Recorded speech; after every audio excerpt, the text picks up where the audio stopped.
las notas del recuperatorio. Mañana voy a subir las notas del recuperatorio. Me falta corregir la de esta comisión. Así que ya mañana al mediodía van a tener, digamos, los resultados. Yo tuve que hacer un cambio justamente porque empieza la catarata de mesas de exámenes. Lastimosamente la mayoría toca en los días miércoles y era no tener clases, así que por eso opté por cambiarlo a los martes, que también la coordinadora me faltó todos los horarios de ustedes. Entonces, cambiarla al jueves era imposible, porque tienen todo, digamos, tienen una consecución de materias, así que preferí el día martes, y los miércoles de 13 a 15, en todo caso, va a quedar la consulta. Entiendo también que estamos, digamos, a 2, 3 semanas de terminar el cuatrimestre, y, digamos, lo que nos queda es puntualmente los 4 prácticos que yo ya subí, ¿sí? Todos los temas ahora van a tener ficha de cátedra. Yo ya tengo lista la grabación de la última clase. En realidad, lo que también para los que estén en condiciones de libre les va a servir, hice de alguna manera como un resumen de lo que fue la primera parte, justamente encadenada en el último tema que fue la Revolución Francesa, para que ustedes puedan, de alguna manera, aquellos estudiantes que no alcanzaron, digamos, la regularidad, poder retomar los textos, ¿sí? Y lo pueden rendir desde la mesa de julio, si se van preparando, bueno, después en agosto, tienen en septiembre, o en noviembre, diciembre, puedan rendir, digamos, la materia en condición de libres. El libre tiene que rendir un examen escrito y luego tiene que rendir una instancia oral, ¿sí?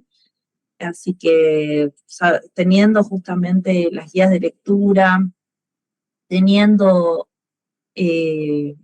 digamos, el material como lo veríamos trabajando, no creo que tengan ningún tipo de problema. Así que bueno, por una parte era eso. Yo tengo, a ver, no sé si la clase está disponible para que yo la descargue y la suba. Pero voy a tomar algunos elementos para partir de esta clase que vamos a ver lo que tiene, no sé si pudieron acceder al cronograma, a los trabajos prácticos, que es lo que yo un poco les estoy comentando hasta que yo vaya Sí, viendo. profesora, sí vimos, bueno, por lo menos yo vi los prácticos 6, 7, 8, 9. Pregunto, el práctico número 6, ¿eso lo tenemos que resolver ahora o en el transcurso de estas 2 horas? No, lo que yo cambié la modalidad entendiendo también de que vamos a estar, digamos, muy jugados con el tiempo. La gente que ya tiene la regularidad y para la promoción, dependiendo del resultado del recuperatorio, la instancia del miércoles, en todo caso, es para que ustedes consulten cómo fueron resolviendo el práctico. Ya no me tienen que entregar ningún trabajo práctico. Digamos, ya con esta instancia de haber pasado al menos el primer parcial, lleguemos al segundo y al que le dé. O sea, si no resuelven los prácticos no van a poder hacer el parcial, porque no van a saber, digamos, las preguntas. Cae, digamos, por su propio peso. Entonces, lo que sí, justamente era mi preocupación, era habilitarles un día más para que ustedes sepan que yo voy a estar conectada y me pueden hacer consultas en torno a los textos, ¿sí? Ya no tienen que entregar los trabajos prácticos, ahora los tienen que resolver y tienen que aprovechar esta instancia que yo voy a estar, digamos, ahora voy a dar una parte teórica que voy a llegar hasta 1848, digamos, atravesando las revoluciones burguesas, la del 20, la del 30, la del 48, explicando lo que es el socialismo, el nacionalismo, el liberalismo, las ideas republicanas, para poder ya la semana que viene trabajar imperialismo, periodos de entreguerras, pero lo vamos a trabajar más que nada desde la parte política, que es lo que a ustedes, digamos, más les interesa o, digamos, es más pertinente para la disciplina. Y la próxima grabación va a tener que ver ya con todo el periodo de entreguerras, Segunda Guerra Mundial, y el último será Guerra Fría, ¿sí? Igual a mí me sirve que ustedes vayan adelantando y vayan viendo las clases que ya van a quedar grabadas y en el aula virtual. O sea que ya no es necesario hacerlo en grupo, digamos. O sea, o sí, sí. Ya no es No, ya no pegarte, es ya no. necesario. No, los trabajos prácticos, vuelvo a repetir para los que se están sumando, ahora queda en cada uno. Cada uno tiene que, digamos, resguardar su condición, ya sea para regularizar o para promocionar. Si lo quieren hacer en grupo y ustedes, digamos, lo sostienen, bienvenido sea, pero ya no es necesario. Que ni que me presenten los trabajos prácticos, pero sí, digamos, que aprovechen esta instancia para consultarme. Asincrónicamente yo voy a dejar clases grabadas, que ya voy a dejar ahora la de la Revolución Francesa, toda la primera parte para los que están libres. La de hoy también la voy a dejar grabada y la idea es que ustedes en las clases que nos quedan, que no son muchas, aprovechen y digan, bueno, a ver, profe, yo fui resolviendo, tengo esta duda en cuanto a esta pregunta, y nos aboquemos justamente al, si adelantan el 7, avanzan con el 8, ustedes ya tienen las preguntas que van a ir al parcial. ¿Sí? ¿Estamos? Sí, profe. Estamos. Les estoy dando la libertad que no les di en la primera parte, porque entiendo que no son tantos los que pasaron ya la instancia del parcial y el recuperatorio, y entiendo también que deben estar con otras materias, por eso tampoco voy a registrar asistencia, ya queden cada uno tener consultas o preguntas. Yo igual tengo que seguir conectada dando clases, y ustedes aprovechen estas instancias en todo caso para resolver o despejar dudas con respecto al segundo parcial. Repito, mañana al mediodía van a tener las notas del recuperatorio porque me falta corregir esta comisión. Ya corregí la de la comisión del lunes, entonces ya tendríamos. Igualmente, quizás haya temas que yo vaya adelantando, por eso las clases van a quedar todas grabadas. Ustedes ahora sí las van a poder ver desde la que ya voy a subir, que son en 2 partes, y este tema también ya va a quedar colgado, y todos los textos van a tener, bueno, digamos, las unidades van a tener ficha de cátedra para que ustedes se puedan orientar en la lectura. Hasta ahí.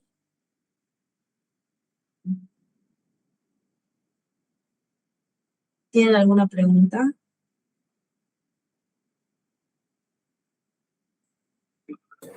Profe, Sí. entonces, en los TP 6, 7, 8, 9, queda a criterio de cada uno, digamos, ya sea si lo resuelve o no, porque en base a eso vamos a ir al segundo parcial. Y también quería preguntarle, pensé que ya iba a haber una clase asincrónica ya en el aula. Sí, ahora tengo que subir. Ahora pensé que ya la había subido, pensando de esa forma en resolver los trabajos y consulta ahora y mañana, digo. No, los trabajos tampoco se van a resolver con esa primera clase sincrónica, porque esa clase sincrónica es un resumen de la primera parte que la mayoría quedó libre. Digamos, es necesario hacer un cierre para que entiendan. Lo que sí abarca esa última parte, digamos, es el avance napoleónico, para que ustedes entiendan después, desde bien en adelante, desde 1815, que se desestructura y que se reestructura, que es lo que voy a explicar ahora. ¿Sí? La clase sincrónica lo que va a hacer es hilar ideas para que ustedes, digamos, puedan llegar a estos textos con algunas quizás preguntas o vacíos que me di cuenta que quizás no les hayan quedado claros. Pero los trabajos prácticos de ahora en más, desde esta clase ustedes lo van a poder resolver y la clase va a quedar colgada. ¿Se entiende, Matías? Sí, profe, entiendo. O sea, hoy usted va a arrancar con la unidad 4. Exactamente, ustedes igual tienen como ese hilo conductor en lo que son dos clases grabadas que tengo que subir. La primera parte es el hilo de ese feudalismo, que quizás hay gente que claramente no lo entendió, y después está todo lo que tiene que ver con la ilustración, la revolución científica, las reformas, los pensadores, desmembré un poco más la Revolución Francesa en función a que entiendan las etapas. Por ahí la relación, la única pregunta que se hizo de la Revolución Francesa era clave, la incidencia de la burguesía. Pero quizás hay partes de la Revolución Francesa que yo no las expliqué, entendiendo que quizás no eran necesarias, pero para este periodo sí necesito que las entiendan, ¿sí? Que ahora igualmente yo las voy a retomar, que tiene que ver sobre la idea de la república, la primera república francesa, ¿sí? Y sobre la constitución que se establece y la declaración de los derechos del hombre y del ciudadano, que se da en 1848. A partir de eso, yo necesito que ustedes empiecen ahora a articular otras ideas, ¿sí? Que es lo que vamos a ver en breve, ¿sí? Ahora hago los...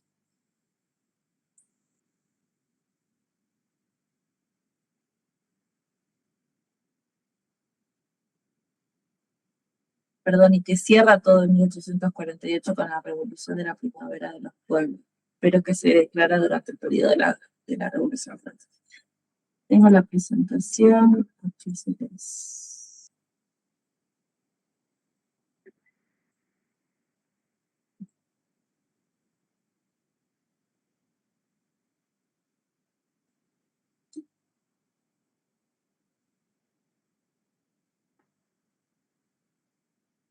Bien.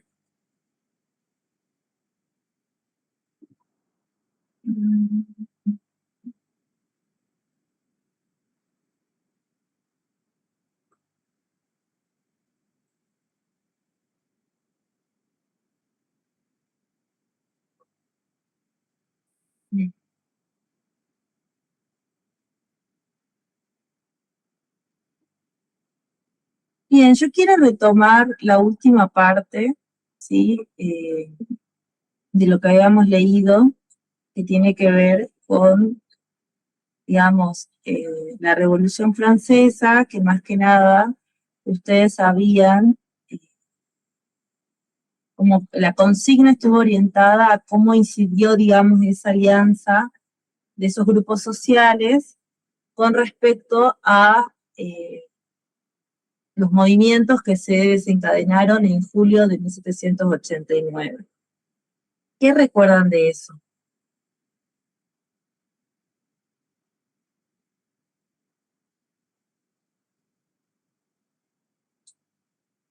¿Qué me pueden como comentar para desde ahí partir? Porque desde ahí es como nuestro núcleo.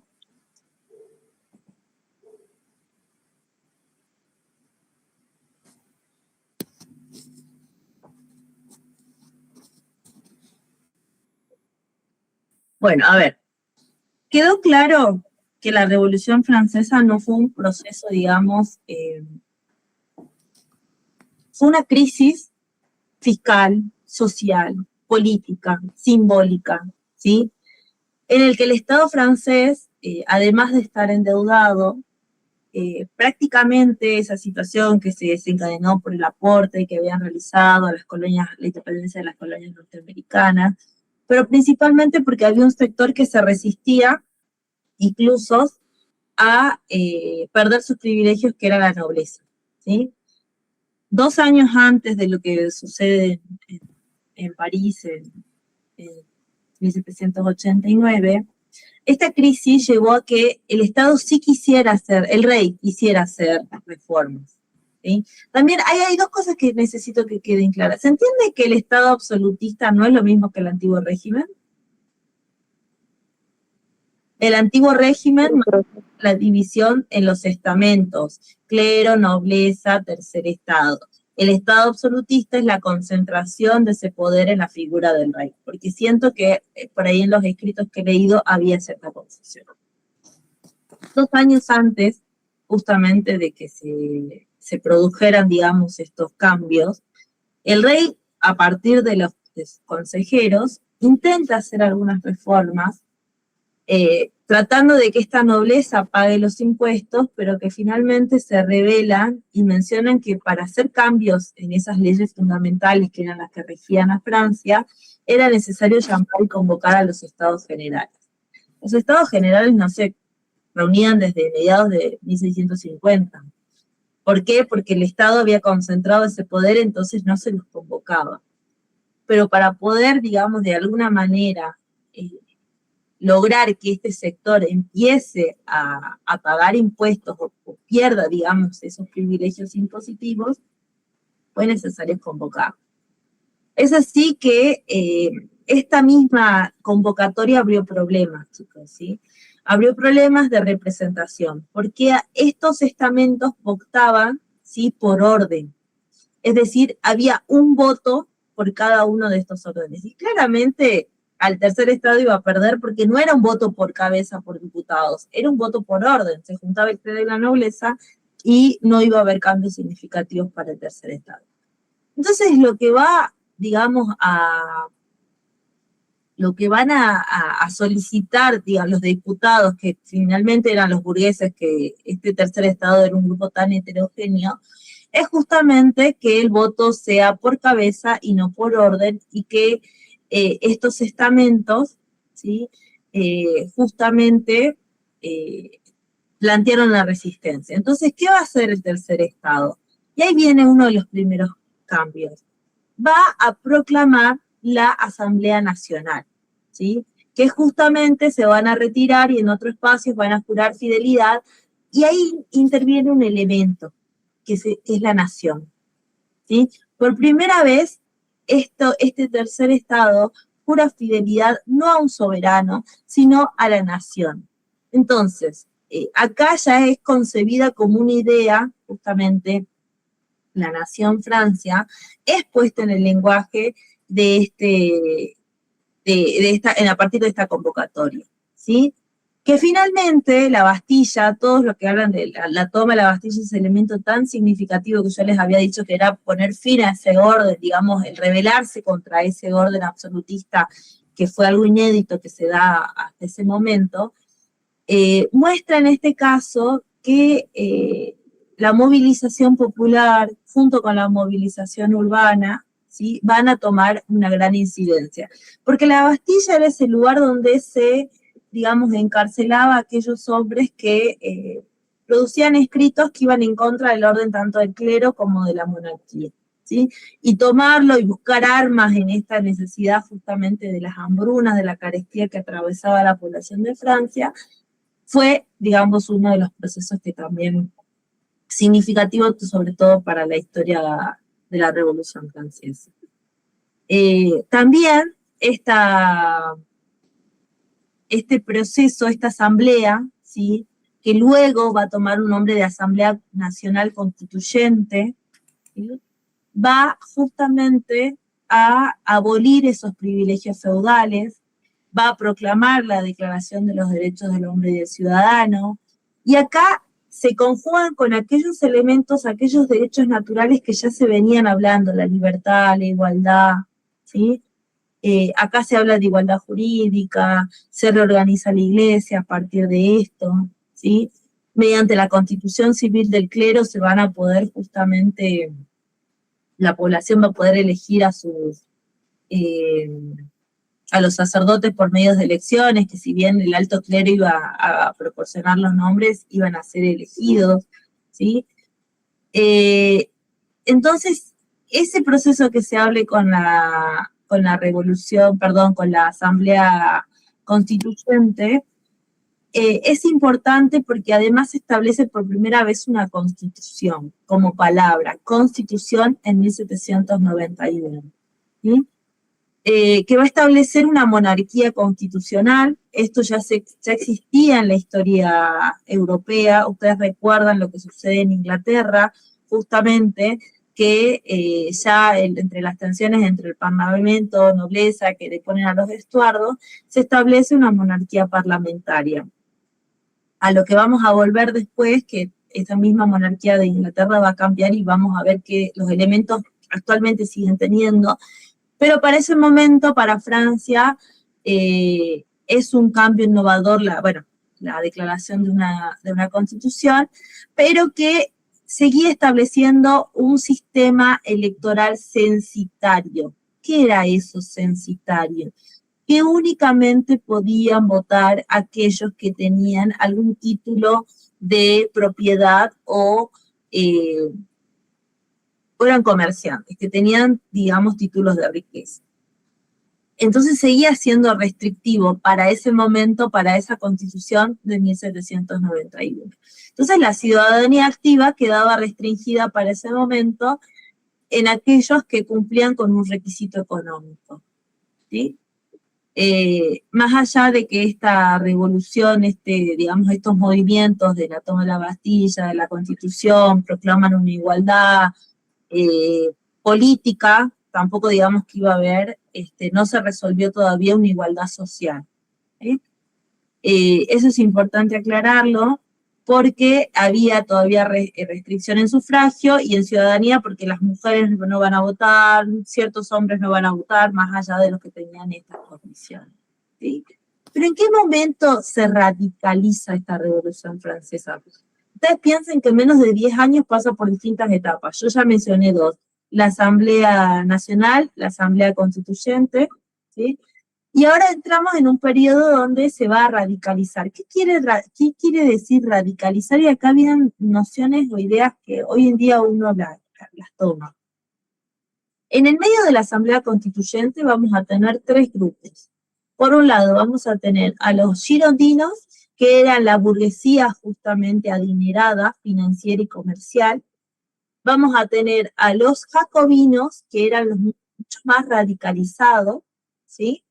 Y vamos a tener a los, digamos, al Estado llano, que directamente, de alguna manera, ejercían el statu quo, pero no tenían como una posición, digamos, tan marcada como los girondinos o los jacobinos, ¿sí? Y también, de alguna manera, de acá surgen esas ideas que yo les mencionaba de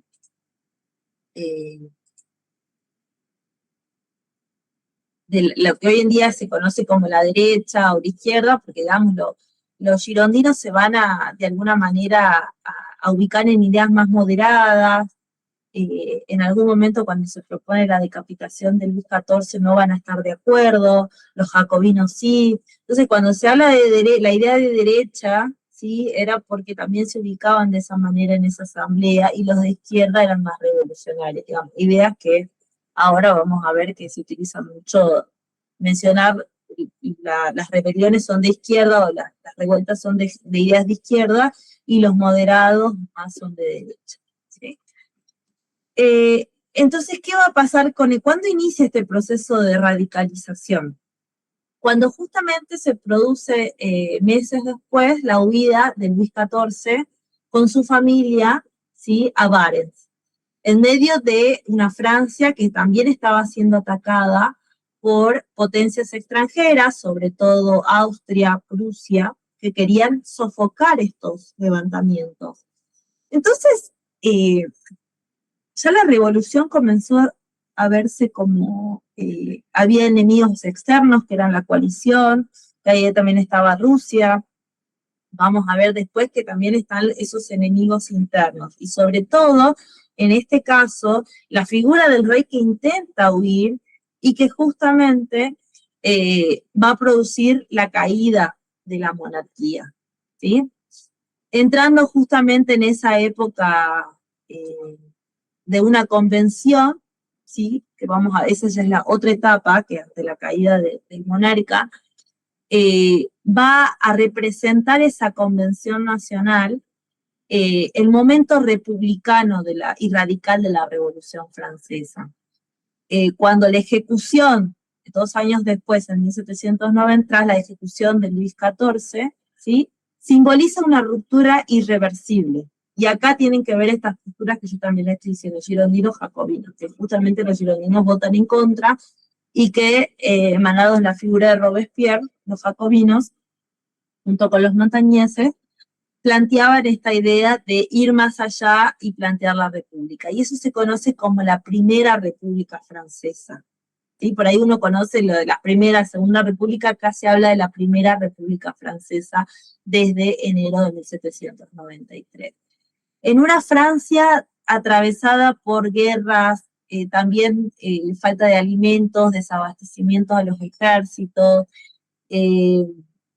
esto de la idea de la conspiración, las políticas internas, se crearon tribunales de justicias internos que condenaban a aquellos que se consideraban enemigos a la patria, ¿sí?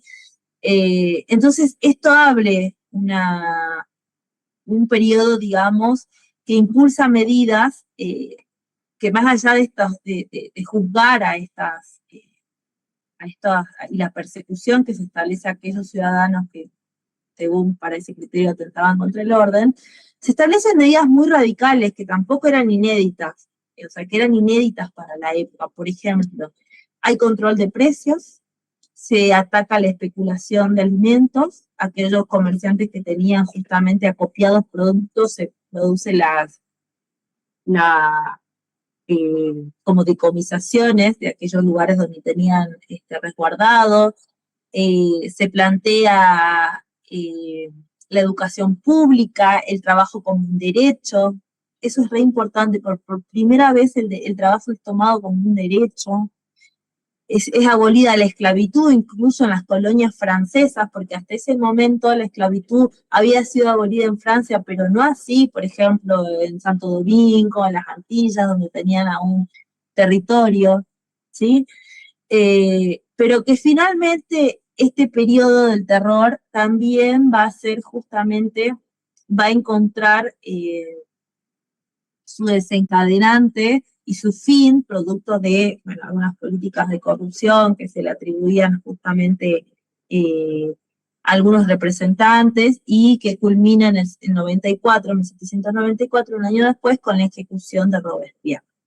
Entonces, estamos hablando de que en su momento esa Asamblea Nacional se convierte en Asamblea Constituyente, donde tratan estas dos fuerzas, girondinos-jacobinos, de ejercer, donde finalmente termina cediendo los jacobinos tomando el poder, y ahora con su principal representante cae, y finalmente va a ser este grupo, los girondinos, que representan a esa burguesía comercial y financiera, quienes justamente atraviesen esa última fase que va a ser la del directorio, que justamente va a estar establecido por 5 personas, que justamente, a ver, la revolución no vuelve a lo que nada podía, y esto también quiero que les quede claro, en ningún momento se pudo volver a lo que pasó antes de 1789. O sea, no hubo manera de retornar a esa Francia, porque había estado atravesado, imagínense ya palabras, sufragio, libertad, la palabra república, el tema de los votos, o sea, no se podía, en ningún momento se volvió atrás. Pero lo que sí, abandonó muchas de las medidas igualitarias este directorio que habían sido establecidas en la Constitución. Se reforma la Constitución de 1791, se establece otra reforma que va a ser la de 1795, y en este caso, mientras que durante la República Francesa se había establecido el voto universal, que se había quitado ese derecho, ese voto censitario, durante la República es el voto universal, votan todos, acá se vuelve a establecer en el directorio, ¿sí? Entonces, el voto, digamos, censitario lo vamos a tener en la Asamblea Constituyente, lo perdemos en la Asamblea, digamos, en la República, porque ahí es voto universal, y ahora vuelve durante el directorio, ¿sí? O sea, eso se retorna, digamos, de alguna manera, prácticas igualitarias se pierden, el Ejecutivo va a estar, en este caso, como les dije, representado, es un régimen frágil porque siguen, digamos, con los conflictos externos y con las presiones de las mismas políticas internas, y esta fragilidad de este directorio, ¿sí? Que igualmente yo estoy haciendo como un repaso, pero esto sí está en la clase que yo ya les voy a subir, aparece y permite el ascenso de una figura que es Napoleón Bonaparte, ¿sí? En 1799, que con eso se clausura 10 años después esa etapa revolucionaria que se había abierto en julio de 1789. La diferencia con Napoleón es que va a conquistar ciertas medidas como la igualdad civil, la abolición de privilegios feudales, hay una centralización administrativa porque establece un código civil donde principalmente le va a dar un orden a la administración, al ejército, a las carreras, a las universidades, hace un cambio, digamos, urbanístico en París, ¿sí? Todos saben que por eso se hizo en la ciudad como de las luces, porque hay como un gran cambio que es a partir del código napoleónico y de la propiedad. Sin embargo, sigue limitando la participación política, pero va a utilizar elementos democráticos de esa antigua república. Por ejemplo, establece un plebiscito para poder justamente reafirmarse en el poder. Y en ese plebiscito, la población de Francia va a decir que sí, que sea justamente dar legitimación a lo que él en 1804 lo va a transformar en un imperio. ¿Sí? Ahí es donde aparece, yo necesitaba explicar esto para que ustedes entiendan dónde aparecía la figura de Napoleón, ¿sí? Y que en este caso es una figura que tiene una contradictoria, o sea, una contradicción en sí, porque se enuncia como heredero de la revolución, pero también al establecer un imperio hay límites democráticos, ¿sí? Y que a partir de esa idea de, digamos, el ciclo napoleónico que se habla desde 1804 y ya pasamos al siglo XIX, ¿sí? Fíjense que ya dejamos de hablar de ese siglo XVIII y pasamos a otro siglo que es el siglo XIX, de 1800. A ver, ¿quién está consultando? No sé quién tiene los micrófonos. Ah, sí, Oscar. Sí, profe, buenas tardes. Hola. ¿Cuáles serían esos límites que se mantendrían, digamos, que tiene Napoleón al transformar ya el imperio a Francia? En este caso, por ejemplo, los límites que va a plantear es en el voto, eso es algo como muy importante. Está en contra, por ejemplo, de aquellos reinos en los que va a ir avanzando, va a deponer, digamos, a la dinastía local, pero va a imponer, por ejemplo, a miembros de su familia, el comercio. Francia, por ejemplo, al tener vínculos con esta burguesía comercial y financiera, va a empezar esa expansión comercial y estas nuevas colonias a las que va, bueno, estos territorios reinos a los que va a empezar a avanzar, van a terminar siendo nuevos mercados. Entonces, a ver, si nos llevamos por esas ideas de la Revolución Francesa, una de esas ideas es la libertad de comercio, ¿sí?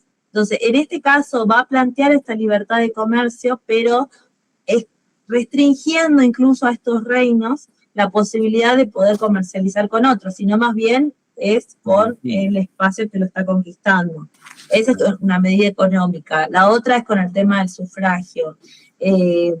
Al ser un imperio, al retornar, digamos, una figura monárquica, también hay un lazo mejora los vínculos con la iglesia, ¿sí? Todos aquellos bienes que habían sido confiscados y vendidos, no se los devuelve, pero sí en alguna manera mejora los vínculos con Roma, justamente después coronado emperador, ¿sí? Entonces como que hay una tensión en esa figura de Napoleón de tomar algunos elementos o el plebiscito, en este caso, la contradicción clara fue ese plebiscito que logra justamente reafirmarlo en el poder con los votos de los ciudadanos franceses. ¿Sí? Bien, ¿qué más me interesa que veamos de Napoleón antes de pasar justamente a el Congreso de Viena? Justamente en esta idea de poder avanzar, ustedes saben que seguramente lo vieron, o de cultura general, toda política imperialista marca una expansión de territorio. Lo hemos visto con el avance de los estados nacionales, sobre todo de Portugal, con las costas con las costas de África, lo hemos visto con España, con los territorios de América, lo hemos visto con Francia en las Antillas, lo hemos visto con Inglaterra en las colonias norteamericanas. Marcan una expansión territorial. Y en este caso, en esa idea de expansión territorial, que justamente es lo que yo les estoy comentando, de que en su avance, y ahí ustedes tienen este mapita que yo ya les estoy mostrando, en su avance, porque justamente de poder atacar a Inglaterra, que digamos era la máxima enemiga de Francia, va a establecerle un bloqueo continental a Inglaterra. Es decir, que nadie de los reinos que venía avanzando y tomando a su mando Napoleón podían comercializar con Inglaterra. Bueno, uno de esos factores es que después Inglaterra va a comercializar de contrabando con el Virreinato del Río de la Plata, sépanlo. Pero en este caso le había puesto como una traba dentro de la misma Europa.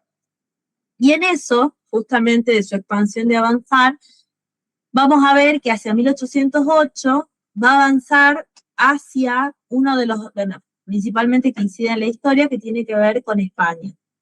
Por su, digamos, por su necesidad de avanzar hacia Portugal, tiene que pasar por España. Y en ese avance que hace por España, se da justamente en 1808, en la ciudad de Francia, en Bayona, un proceso que se conoce como el aprisionamiento de Fernando VII, ¿sí? Que en este caso, Carlos IV y Fernando VII, que era príncipe en ese momento, Carlos, rey de España, son invitados a esta ciudad de Bayona. Carlos abdica a favor de Fernando VII porque era un príncipe muy aclamado por España, pero en el caso de que la corona vaya a Fernando, Napoleón lo aprisiona y pone a su hermano José Bonaparte en el trono español. Situación que despierta un proceso de revueltas, nacionalismos y algo tan importante como va a ser el juntismo en España, que luego nosotros lo vamos a ver reflejado 2 años, bueno, desde 1808 hasta 1810, que es el juntismo en América, y que vamos a ver ahí cómo se desencadena el proceso revolucionario en lo que se conmemora el 25 de mayo de 1810, ¿sí?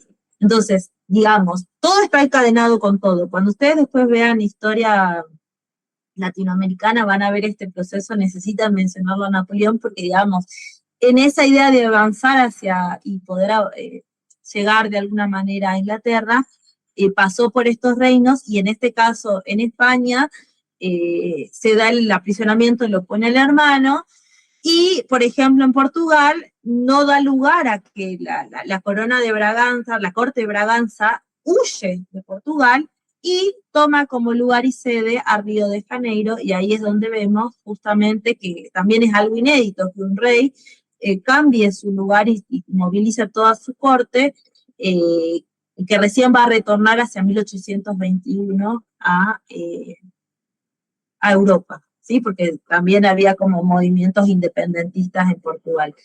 Que nosotros en el Río de la Plata lo vamos a ver que esa independencia y esa separación recién se da en 1816, ¿sí?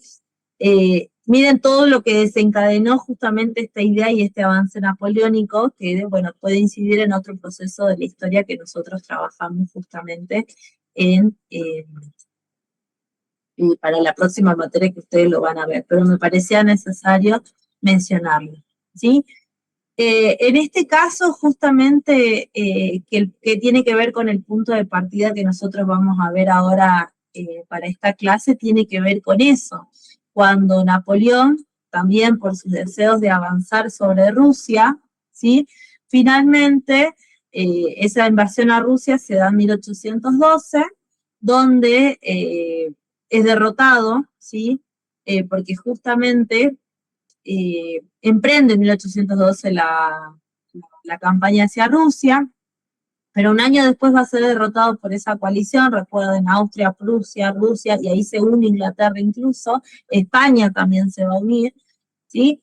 Y él se trata de, digamos, como de reunir un ejército, que se llama los 100 días, pero que finalmente hacia 1815 va a ser derrotado en Waterloo, y desde ahí va a estar, digamos, apresado hasta el momento de su muerte, ¿sí?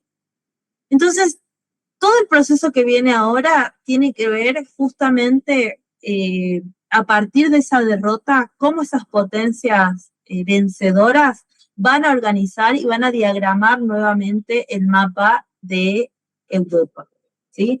Más allá de yo decirles qué reino, no voy a entrar en la parte territorial, lo que tengan que mencionar lo mencionaré, pero lo que yo necesito que ahora veamos para esta clase es, digamos, el nuevo mapa, cómo queda organizado, digamos, las finalidades que va a tener ese congreso, cómo Inglaterra se va a retirar de alguna manera de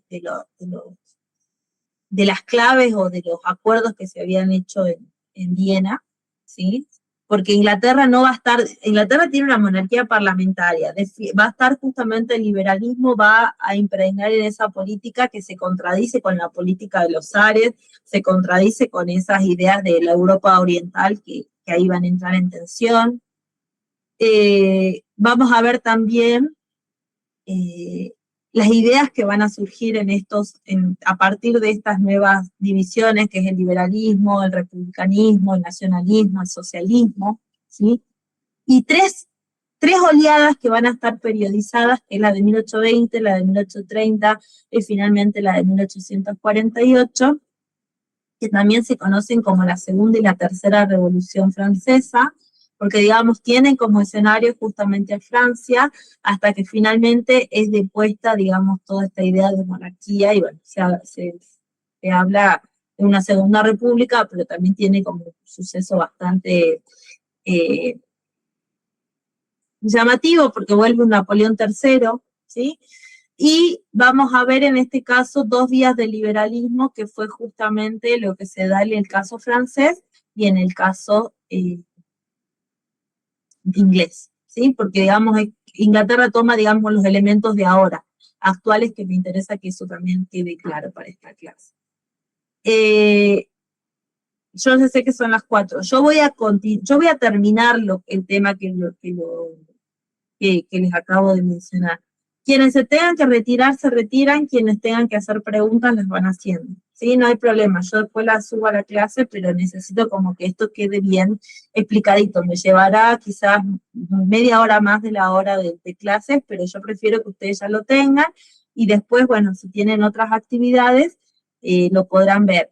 Y mañana, ¿sí? Mañana que tenemos la clase, que yo me conecto a las 1, si tienen preguntas de los trabajos, o me las mandan por mail, ¿sí? Y yo les voy a ir contestando. ¿Estamos? Empecé un dedito, así yo Bueno, profe. Los voy bien. Bien. Entonces, el Congreso de Viena, ¿sí? Reúne estas potencias que habían derrotado a Napoleón, Austria, Prusia, Rusia y Gran Bretaña, ¿sí? Con la participación incluso de Francia, que ya había sido restaurada. ¿Y cuál va a ser el objetivo de Viena? ¿Sí? Es justamente marcar, trazar ese nuevo orden europeo, ¿sí? E impedir que se vuelvan justamente a repetir esta experiencia revolucionaria como lo que había sucedido en Francia, ¿sí? Y evitar la expansión de un nuevo imperio como el que había sido el napoleónico. Porque claro, en este caso, entre uno de los primeros órdenes que se plantea justamente el Congreso de Viena es restituir, por eso se llama la restauración. No sé si ustedes, bueno, la palabra restauración, o cuando ustedes estudiaron seguramente en el secundario, dicen el retorno de Fernando VII en España, se da en este proceso, porque después de la caída de Napoleón, todas las dinastías vuelven a restituir a esas antiguas, digamos, a esos antiguos monarcas que estaban previos a el avance napoleónico. En este caso, los Borbones en Francia, en España, ¿sí? El segundo principio que se va a establecer Viena es justamente reorganizar territorialmente Europa, mediante compensaciones y anexiones de territorios. Y el tercer principio va a ser reprimir cualquier intento de revolución liberal, republicana, democrática o nacionalista. Entonces, acá lo que primaba era justamente las ideas monárquicas o aristocráticas que habíamos visto en el régimen anterior, que en este caso pudieran, o sea, poner en jaque a esta autoridad monárquica. Por eso Viena no fue solamente una conferencia diplomática, fue un proyecto político conservador, ¿sí? Que justamente buscó restaurar ese orden. En este caso, a ver, espérenme, lo que vamos a ver es que restaurar justamente ese orden, pero sin volver atrás, se planteaba justamente no plantear una idea de tener algo intacto como en el antiguo régimen, ¿sí? Sino más bien las monarquías justamente restauradas tuvieron que convivir con las transformaciones que ya se habían producido, ¿sí? Que eran difíciles de revertir. Entre ellas estaba, por ejemplo, ese Código Civil de Napoleón, ¿sí? Reformas administrativas, reorganizaciones territoriales, antiguos espacios que habían sido, digamos, disgregados, la venta de los bienes eclesiásticos, la modernización de las instituciones. Esos eran cambios que ya difícilmente eran posibles revertir, ¿sí? Entonces acá va a aparecer una tensión fundamental, de que en este caso los reyes volvieron, pero no pudieron borrar ese mundo que se había abierto con la Revolución Francesa. Y es el caso justamente de que en Francia, Luis XVIII va a restaurar esa monarquía borbónica. Recuerden, en Francia, bueno, Luis XIV, todos ellos descendían de la dinastía borbónica, al igual que la de España, ¿sí? Pero en este caso, Luis XVIII va a otorgarle a la población de Francia, a concederle una carta constitucional, ¿sí? Que mantenía ciertos poderes del rey y una cámara de pares, que era hereditaria, ¿sí?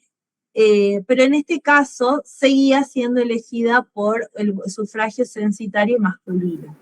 Que en este caso combinaba elementos absolutistas con formas constitucionales, esa carta constitucional.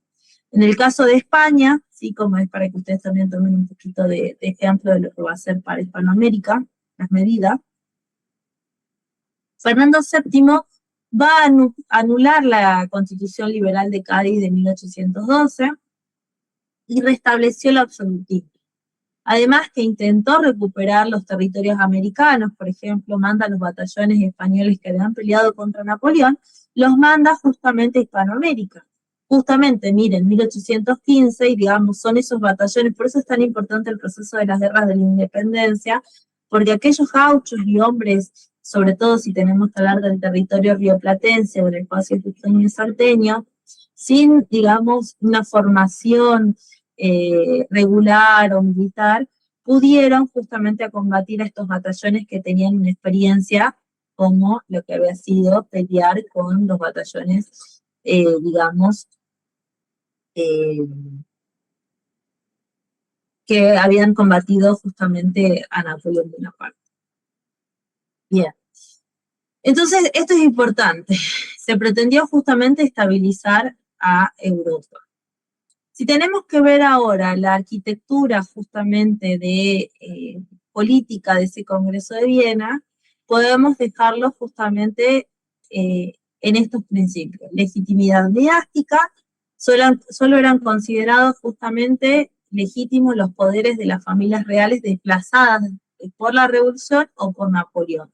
¿Esto qué implicaba? Justificaba el retorno de los Borbones en Francia y en España y deslegitimaba aquellos cambios fundados en la soberanía popular, esa experiencia de la República.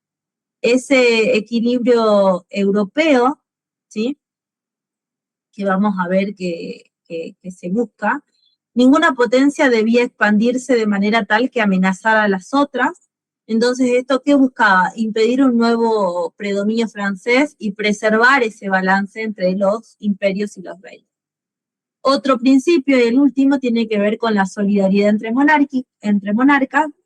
Si en un reino surgía la revolución, los demás debían convocarse para sofocarla, ¿sí? Entonces acá se fundamentaba la intervención represiva contra esos movimientos liberales, nacionalistas o democráticos. ¿Qué más?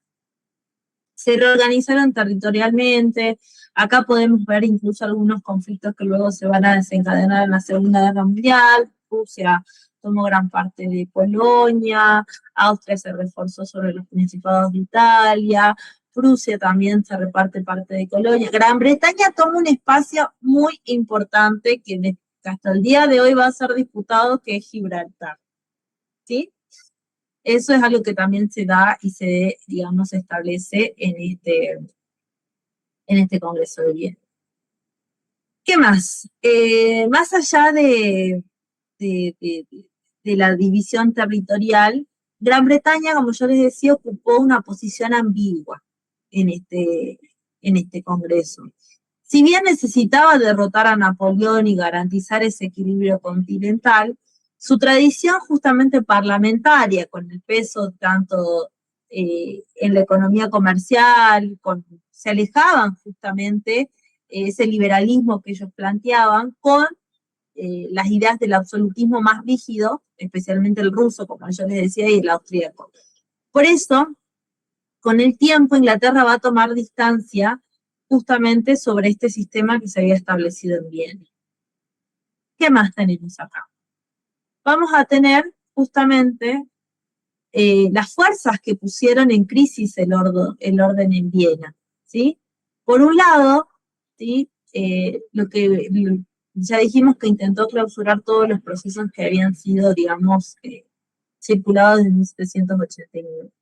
Pero entre 1815 y 1848 se desarrollan 4 fuerzas muy importantes que atentan, digamos, para ese orden conservador, que son estas 4 fuerzas que ya les mencioné. Nunca actuaron juntas, ni defendieron los mismos objetivos, pero en lo que sí van a coincidir justamente es que, a ver dónde está, eso es. Lo que sí van a coincidir justamente es que tenían que impugnar ese nuevo orden restaurado. ¿Sí? Entonces voy a empezar con la primera, que es justamente, yo acá les muestro en este mapita para que ustedes la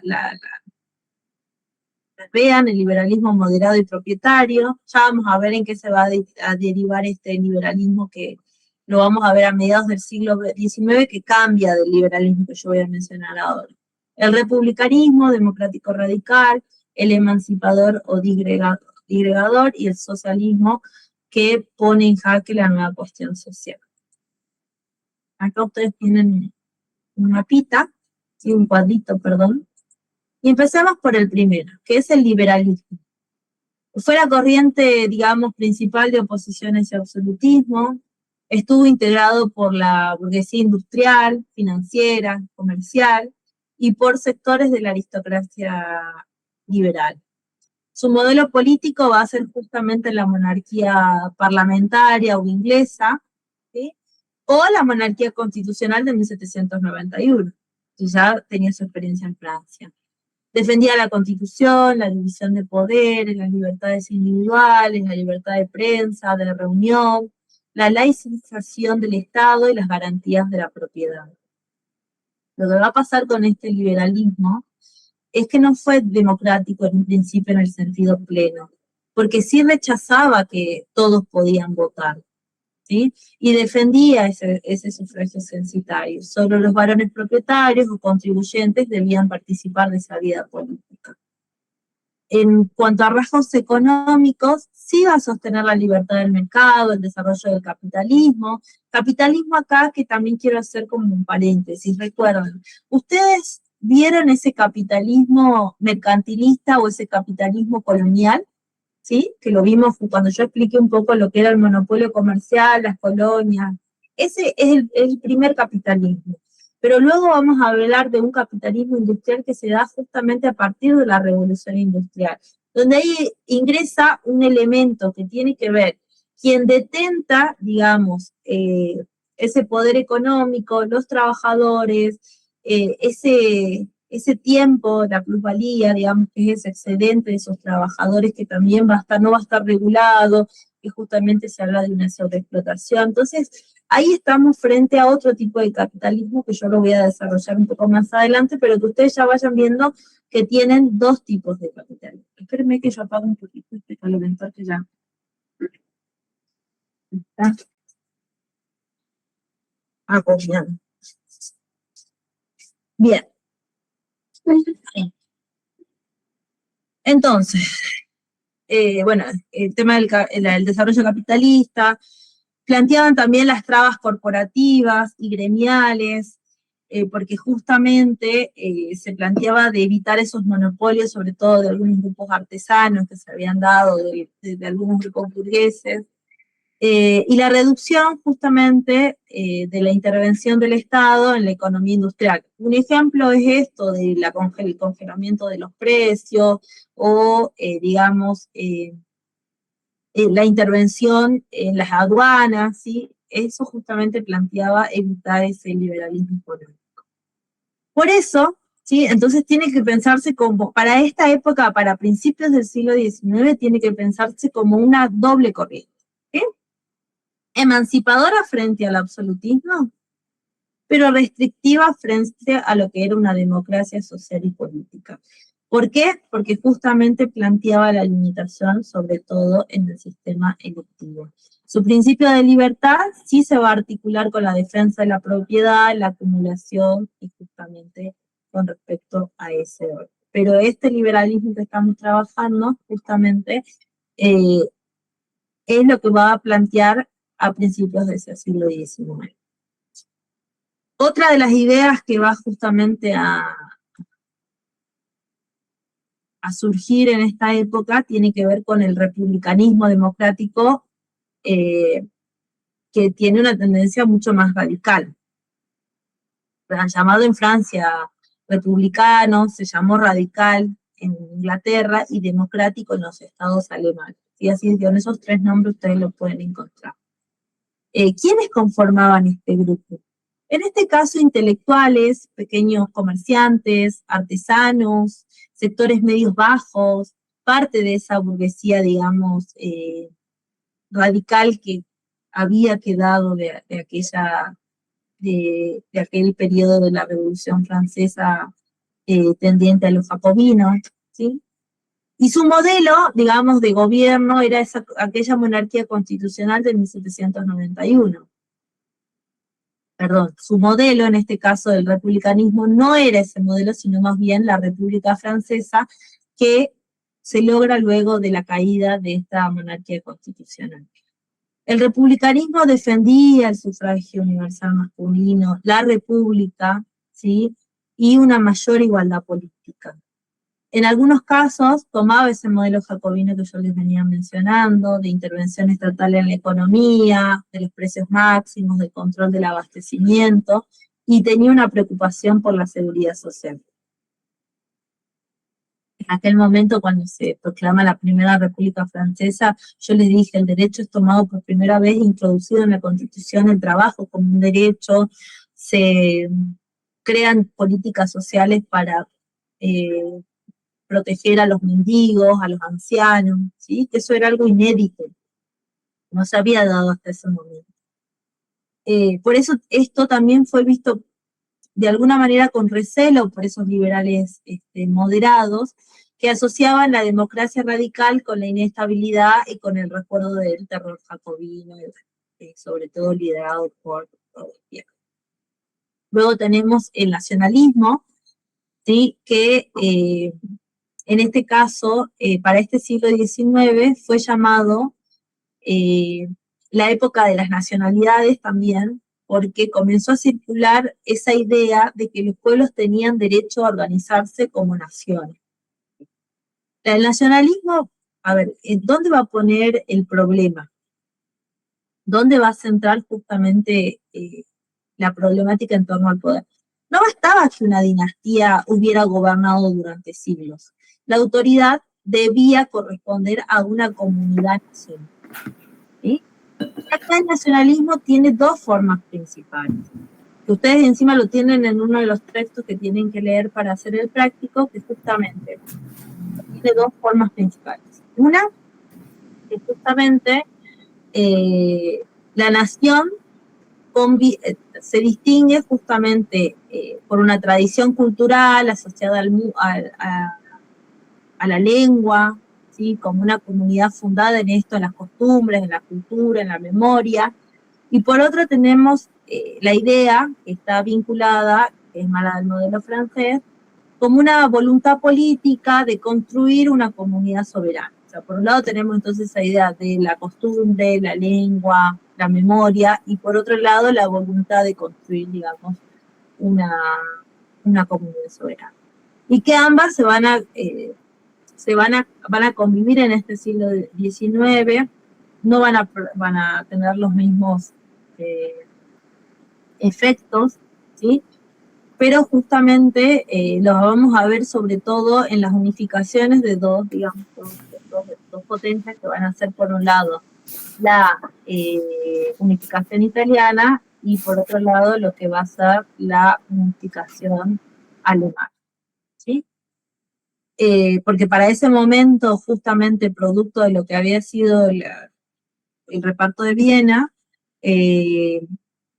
esta había quedado desmembrada en muchos principados, sobre todo Italia, lo mismo que va a ser Alemania.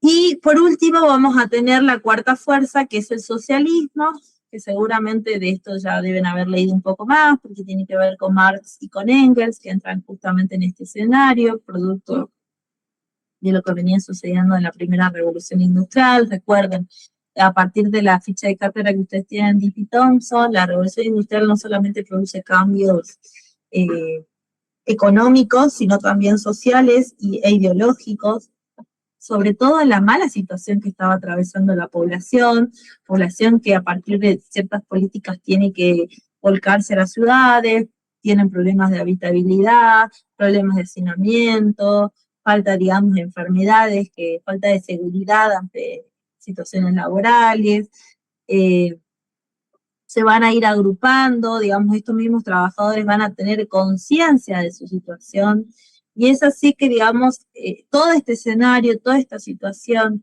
que van a atravesar, surge una crítica a ese capitalismo industrial y a las consecuencias, que es la explotación obrera, la pobreza urbana, la crisis artesanal, la desigualdad, la precarización de ese trabajo. Y a diferencia de lo que va a ser el liberalismo, ¿sí? El socialismo no confía en que la competencia entre los propietarios vaya a producir una armonía social. En todo caso, pone en el centro la palabra cooperación, la organización obrera y la necesidad de transformar esas relaciones sociales que se dan producto de ese capitalismo industrial. Y acá, bueno, hay socialistas utópicos, pero también va a haber, a partir de 1848, a partir de los aportes de Marx y Engels, que van a publicar justamente el Manifiesto Comunista, que principalmente es un escrito que no va a tener, digamos, un impacto inmediato, ¿sí? Sino más bien va a ser central para lo que luego va a ser ese movimiento obrero, ¿sí? Va a poner experiencias corporativas de esos trabajadores, los dirigentes, los obreros, cómo debían actuar, ¿sí? Asociar los problemas sociales con los problemas políticos, ¿sí? Es así que este socialismo que estamos hablando, con este socialismo las revoluciones van a dejar de ser justamente conflictos entre monarquía y constitución. Acá lo que va a aparecer es una palabra que tiene que ver la cuestión social. Y esto les va a servir, entender lo que es la cuestión social es para entender todos los procesos, por ejemplo, en Argentina, que se van a desarrollar producto de la llegada de los inmigrantes, todos estos problemas que incluso surgen con el peronismo, a lo que el peronismo en algún momento va a dar respuesta, tiene que ver con la cuestión social, con el trabajo, el salario, el hambre, dar respuestas al desempleo, a la organización obrera, al derecho y a la existencia como problemas políticos más allá de que son problemas sociales y que justamente encuentren por medio de la vía, digamos, política, parlamentaria, ciertas reformas. Estamos, las cuatro ideas, digamos, que toman fuerza y que van a surgir en esta época, digamos, de transición post-Congreso de Viena. O sea, ¿de dónde vienen quizás esas palabras que por ahí a mí me interesaba mucho de que sí quede claro cuándo van a empezar a surgir y luego las vamos a ver, chicos, cuando sea sobre todo después del imperialismo, ustedes van a ver con más fuerza la Primera Internacional, la Segunda, bueno, ahí yo voy a decir, bueno, este socialismo va a tomar elementos, pero ya es, digamos, es ese movimiento obrero mucho más adelante, quizás a mediados de ese siglo XIX, que se va a reconvertir, pero inicialmente estas fueron las ideas que fueron emergiendo justamente en este escenario, ¿sí? Y a partir de esto vamos a tener justamente que las sociedades burguesas no se van a quedar, digamos, conformes incluso tampoco con esta restauración de alguna manera del poder político, y van a haber 3 oleadas revolucionarias, ¿sí? Como les dije, la de 1820, la de la década del 30 y la de 48. Estas sociedades burguesas que se forman a través de estos ciclos revolucionarios, ¿sí? La principal, digamos, tensión va a ser combatir esa restauración. También vamos a ver, digamos, una tensión entre liberalismo y republicanismo, que eso se va a dar sobre todo en la primera entre 1815 y 1830, la segunda entre 1830 y 1848, vemos un liberalismo mucho más moderado, que van a triunfar en ciertos espacios, que se va a desplazar hacia la democracia, la cuestión social y las nacionalidades. Y por último, ya voy a pasar a cada una. La del 48, esas tensiones estallan simultáneamente en gran parte de, digamos, de Europa, y ahí es donde vamos a cambiar, digamos, en esta transición. Entonces, esta primera oleada, ¿sí? Que se va a dar justamente en 1820, ¿sí? Fue una etapa preparatoria, ¿sí? Que se va a desarrollar principalmente en el Mediterráneo europeo, en una confederación germánica que antes de ser, bueno, de llamarse la unificación alemana, se van estos distintos, digamos, los principados, claro, de Alemania, se van a asociar en una confederación germánica, ¿sí? Y que también vamos a ver que este estallido también se va a dar en la América Española, porque en este proceso es justamente donde se dan la mayoría de las independencias de estos nuevos estados, justamente post-guerras de la independencia. Entonces, para que veamos 2 ejemplos, un ejemplo en Europa y un ejemplo en lo que es la América Española, la antigua América Española. Y sus protagonistas en este caso van a ser las masas populares amplias, ¿sí?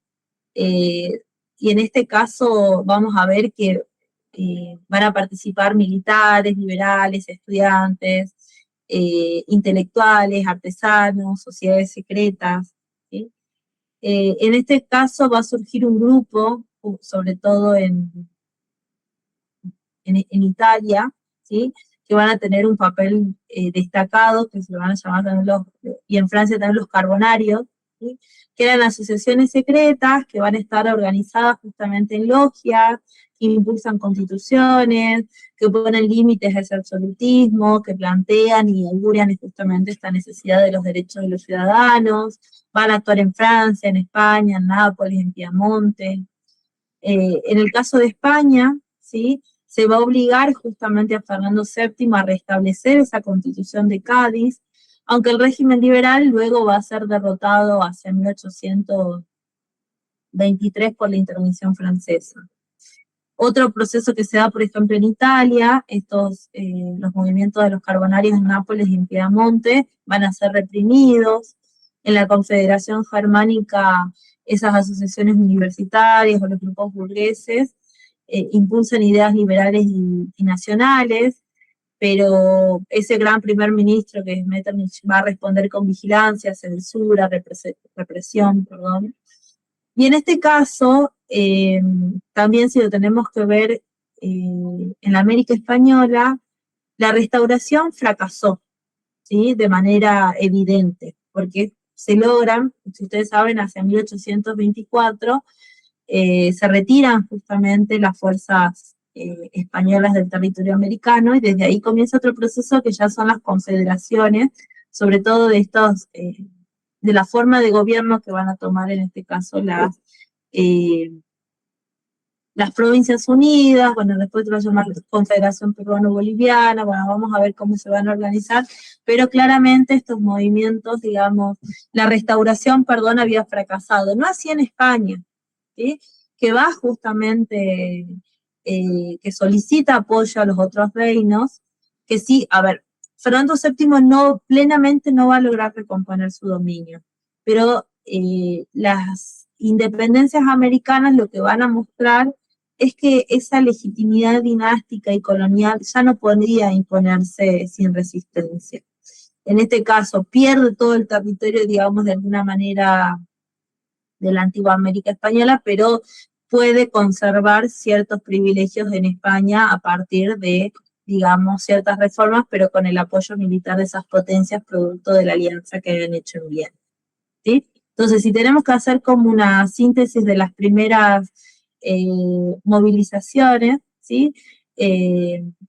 No moviliza las masas, sino más bien son minorías que se van a levantar. En el caso de Europa van a seguir controladas, pero en el caso de lo que sería el nuevo escenario americano, sí van a lograr la independencia. Estamos sobre las primeras oleadas, lo que sucede en la década de 1820. Se sintetiza en 1820 porque, bueno, si tenemos que hablar de 1824, 1816, es como se habla de la década. ¿Estamos? Bien. Hacia 1830 vamos a ver, digamos, que comienza en Francia, ¿sí? Acá justamente Carlos X, justamente sucesor de Luis XVIII, va a profundizar una política ultraconservadora. Fortalece la censura, promueve la intervención católica en la educación. O sea, estoy mencionando quizás medidas del antiguo régimen, ¿sí? Justamente sancionó medidas favorables a la Iglesia, busca restringir esa oposición. Y en este año, justamente en la década del 30, hay elecciones, por más allá de que sigan siendo sobre este orden, digamos, restrictivo, ¿sí? Que va a favorecer a los liberales, y es así que a partir de las medidas tomadas por este monarca, va a disolver la Cámara de Diputados, modifica la ley electoral y censura periódicos. La respuesta a estas acciones van a ser justamente la revolución de las barricadas en París. Es decir, un proceso de levantamientos de obreros en los talleres, de estudiantes, de los sectores populares, opositores liberales que van a enfrentarse al régimen. En este caso, la burguesía, temerosa justamente nuevamente del accionar popular, ¿sí? Y de la posición democrática, lo que va a hacer es desplazar justamente una salida hacia algo mucho más moderado. Le ofrece la misma burguesía la corona a otro, digamos, noble de descendencia, tenía otro tipo de descendencia, que es Luis Felipe de Orleans. Así, justamente, va a nacer una monarquía constitucional, ¿sí? Que eliminó parte de la censura y que va a reconocer ciertas libertades, pero va a seguir manteniendo el voto censitario. Eso va a suceder en el caso de Francia. Esta revolución, que se conoce en 1830, también quiebra la legitimidad borbónica y afecta el orden de Viena. ¿Por qué? Porque Bélgica, en este caso que había quedado a partir de este congreso como parte de Holanda, se va a separar y organiza una monarquía constitucional. Es decir, se rompen esos principios de que no tenía que cambiarse el mapa. Por más que yo no les explique el mapa, yo les estoy diciendo, hay un cambio, digamos, que se separa. Y en Italia, justamente, Mazzini va a promover la unidad nacional, hay levantamientos en Austria, en los estados alemanes, surgen constituciones liberales y asociaciones nacionalistas, ¿sí? Entonces, estos movimientos llevan a que esta década muestre una tensión. Por un lado, está ese liberalismo moderado que ya no enfrenta ese absolutismo, ¿sí? Sino que también va a enfrentar, en este caso, a estas 4 fuerzas que iban surgiendo, que van a reclamar sufragio universal, masculino, derechos laborales y mayor igualdad social. Ustedes acá, justamente, si tendrían que decir cuál fue, digamos, el gran cambio que hay en la Revolución del 30, justamente es que se depone una dinastía, en este caso, que va a ser justamente a Luis Felipe de Orleans, y que, digamos, por seguir manteniendo este poder, digamos, se va a negociar por otras vías, ¿sí?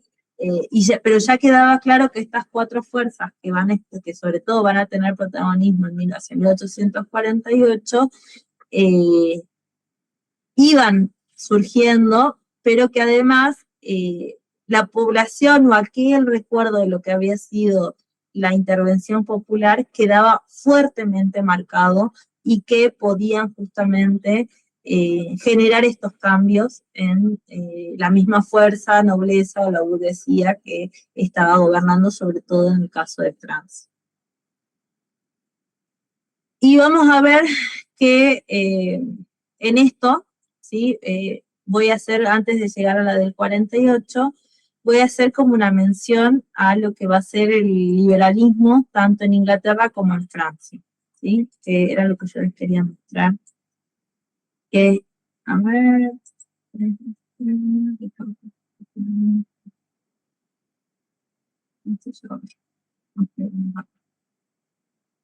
Bien. En este caso, el liberalismo europeo, ¿sí? Va a tener, digamos, dos vías también. Una va a ser el caso francés y otro caso va a ser el caso inglés. ¿Por qué es importante para ustedes también como estudiantes de ciencias políticas que lo entiendan? Porque permite distinguir justamente ese cambio institucional gradual a esa ruptura que se va a dar diferencia entre un orden y el otro. En este caso, Inglaterra hace reformas, pero sin la revolución, mientras que Francia directamente ya vamos a ver qué es lo que va a pasar. Inglaterra, ustedes ya saben, era considerada el modelo parlamentario por su sistema político, por que contenía ciertas desigualdades, en este caso... los llamados, en este caso, por ejemplo, las reformas electorales que se habían hecho hacia 1832, distribuyeron las circunscripciones. ¿Alguien sabe lo que es una circunscripción?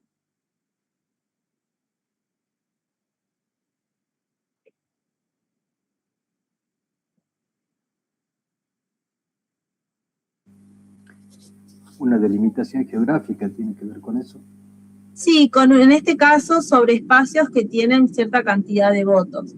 Bueno, nosotros sabemos que, actualmente no es en nuestro caso de las circunscripciones, porque nosotros tenemos cierta cantidad de representantes y tenemos por localidades, que es distinto.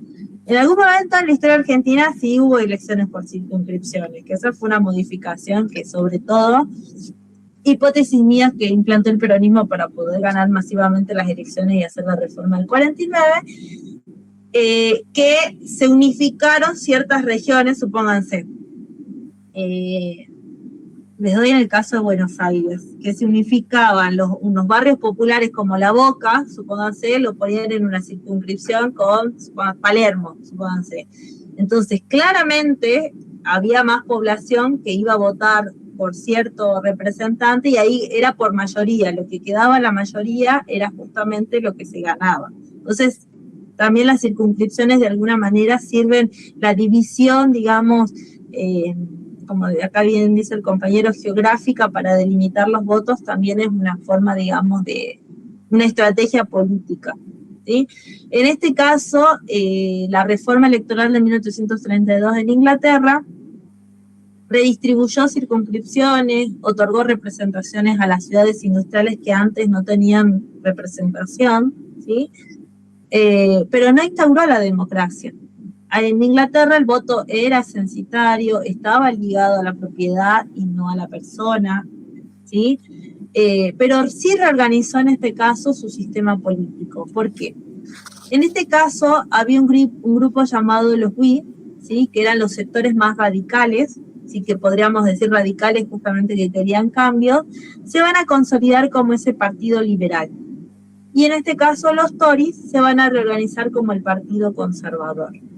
A partir de esa reforma que se hace en el sistema de gabinetes, el monarca elegido debía designar como primer ministro a un dirigente del partido con mayoría en la Cámara de los Comunes. Entonces, ese antiguo equilibrio que se establecía entre corona y parlamento, ahora va a ser desplazado hacia los partidos, ¿sí? En este caso, ¿sí? Y también queda ahí esta idea de que quien gana justamente las elecciones pone todos los representantes en su mismo parlamento. Entonces, eso es algo que incluso hasta la actualidad es algo que ocurre en Inglaterra, ¿sí? Que justamente el partido que va a gobernar el nombre del monarca, finalmente es quien termina distribuyendo, bueno, los distintos ministerios, que eso también es algo, un cambio que va por vía reformista que hace justamente Inglaterra, ¿sí? También, bueno, en función de políticas económicas, hay una derogación a las leyes de los granos, ¿sí? Que finalmente va a establecer el libre cambio. La medida favoreció sobre todo esa burguesía industrial y comercial, frente a aquellos terratenientes proteccionistas. Fue un periodo también atravesado por las crisis agrarias, el hambre, las migraciones, sobre todo en un periodo en el que Irlanda hay una cantidad de muertes por plagas, ¿sí? Una plaga que se da sobre todo en un alimento que era la papa y que genera, la verdad, centenares de muertes. Pero más allá de las políticas económicas, en la cuestión como medida o reforma política, esto es importante porque, digamos, es como ustedes ven acá, se toma ese modelo que actualmente podemos ver cómo gobierna, ¿sí? Inglaterra. Por otro lado, vamos a ver que en Francia no elige ese camino, elige la revolución, y que justamente este liberalismo avanza por esa vía, y que la monarquía de este Luis Felipe de Orleans, al que le habían justamente dado la corona hacia 1830, ¿sí? Fue un periodo entre la restauración y esa modernidad política, porque si bien reconoció de alguna manera elegibilidad de cargos, repone ese código napoleónico, plantea criterios con respecto a las cámaras, a la intervención de los diputados en esas cámaras, también impulsa un desarrollo en los caminos, en los ferrocarriles, en la administración, en la instrucción primaria, en los símbolos patrios, ¿sí? Y acá, antes de avanzar con esto, yo quiero que también tengan en cuenta, Francia, cuando se produce, en el caso de lo que vamos a ver más adelante, el imperialismo, el desarrollo de la segunda revolución industrial, por todos estos conflictos políticos que nosotros estamos viendo, no pudo desarrollarse plenamente en la economía. O sea, queda claro que había como conflictos mucho más de fondo que tenían que resolver, que no permitieron que cuando vamos a ver ese reparto del mundo que se va a dar luego con esa política imperialista, Francia no es esa Francia que había tenido lugar producto de ese Congreso de Viena tampoco, ¿sí? Entonces también cómo las cuestiones políticas inciden en los desarrollos económicos. Mientras Inglaterra elige hacer reformas, pero seguir desarrollándose económicamente, no por nada, y cuando se produzca ese reparto vamos a ver que hacia dónde se va a expandir. El mapa es prácticamente inglés o norteamericano, vamos a ver qué potencias intervienen. A Francia le costó muchísimo justamente producto de estas medidas que se iban a desarrollar. Producto de estas medidas que hace Luis Felipe de Orleans, ¿sí? Las bases van a ser frágiles, el régimen justamente se va a apoyar en la alta burguesía, pero va a mantener ese sufragio censitario, va a excluir a esos sectores sociales que demandaban justamente mayor participación, ¿sí? Y es así que estas transformaciones, ¿sí? Que finalmente, digamos, estos pedidos que venía haciendo la población, este mundo obrero que se venía manifestando, va a ser para sobre todo la década de 1830, ese mundo obrero va a ser visto como, va a ser criminalizado de alguna manera, entendido como que las clases pobres eran peligrosas, ¿sí? Y así esta burguesía, de alguna manera, va a transitar ese periodo como heredera o representante del pueblo, así tal cual había levantado esa bandera hacia 1789, pero en realidad esa burguesía finalmente estaba como garantizando cierto orden que va a entrar en crisis, ¿sí? Y ahora sí ya llegamos a este último... ¿Estoy acá? No, acá. Que va a entrar en crisis. ¿Por qué? ¿Qué pasa hacia 1848? Y ahí también voy a hacer la diferencia entre los dos reinos. Digamos, la revolución del 48 fue más extensa, de las tres primeras, de la primera mitad del siglo XIX, ¿sí? Se llamó la primavera de los pueblos, porque va a articular aspiraciones liberales, nacionales, republicanas, sociales, en distintas regiones. Fue amplia, pero fue rápida, y generó grandes expectativas, pero también fuertes retrocesos. El trasfondo de esto es la crisis económica que se desata entre 1846 y 1847, que es producto de unas malas cosechas. Todas también las crisis que ustedes vean que se desencadenan, todas tienen su origen en lo económico. Cuando vimos el cambio del feudalismo a la modernidad, tiene que ver con la crisis del siglo XIV. Después vamos a ver que hay un despegue entre el siglo XV y el siglo XVI, pero nuevamente vemos una caída en el siglo XVII, que ahí es justamente donde entra en crisis este estado absolutista. En el 18 hay un repunte, y ahora vamos a ver que nuevamente hacia 1848 hay un periodo de malas cosechas, de plagas en la papa, de aumento de los precios, de hambruna campesina y de malestar urbano. ¿Sí? Si ustedes van articulando los procesos, tienen que ver mucho lo económico para que los pueblos se levanten. ¿Qué más? A esto se le suma una crisis en los textiles sobre todo, porque se había producido, digamos, recuerden, la revolución industrial se había dado sobre todo en las ciudades de Manchester, en Inglaterra, donde a partir de la innovación, del uso de las nuevas tecnologías, en el área textil es donde la primera área donde despega, y se habían empezado a introducir ciertos, digamos, productos, o sea, Inglaterra buscaba nuevos mercados, y esto llevó justamente, en el caso de Francia, al desempleo, la pobreza, la caída de ingresos, lo que llevó a motines, protestas y movilizaciones. ¿Qué va a pasar en Francia, justamente en ese escenario que venimos planteando? ¿Qué van a decir los republicanos? Recuerden, tenían en su cabeza la Primera República. La aclamaban justamente, pedían ese sufragio universal masculino, los obreros y socialistas reclamaban derechos laborales, los sectores católicos criticaban la separación entre Iglesia y Estado, parte del liberalismo cuestionaba la corrupción del gobierno, ¿sí? Y frente a los reclamos, digamos, de ampliación electoral, digamos, parte del Parlamento, de los ministros, de los consejeros del rey, defendía la lógica liberal conservadora, es decir, defendía la libertad económica, el enriquecimiento individual y las ampliaciones censitarias mínimas. En este caso surgen nuevos espacios que van a ser clubes políticos, los banquetes políticos, que finalmente eran como herramientas de movilización, se reclamaba la libertad de prensa, el sufragio universal, las reformas sociales. Esto se desencadena acá, en febrero de 1848, tanto obreros, estudiantes y sectores de la Guardia Nacional, estamos hablando de militares, se levanten en París. Es así que Luis Felipe cae y se proclama la Segunda República. Entonces, ¿qué es lo importante que ustedes tienen que, digamos,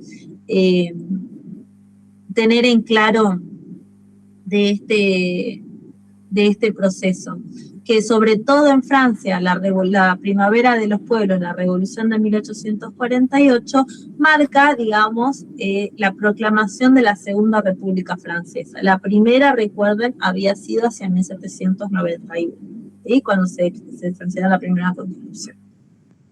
¿Qué hace qué sucede? Se llama una asamblea constituyente, elegida por sufragio universal masculino, tampoco es universal porque las mujeres no votan, recuerdan.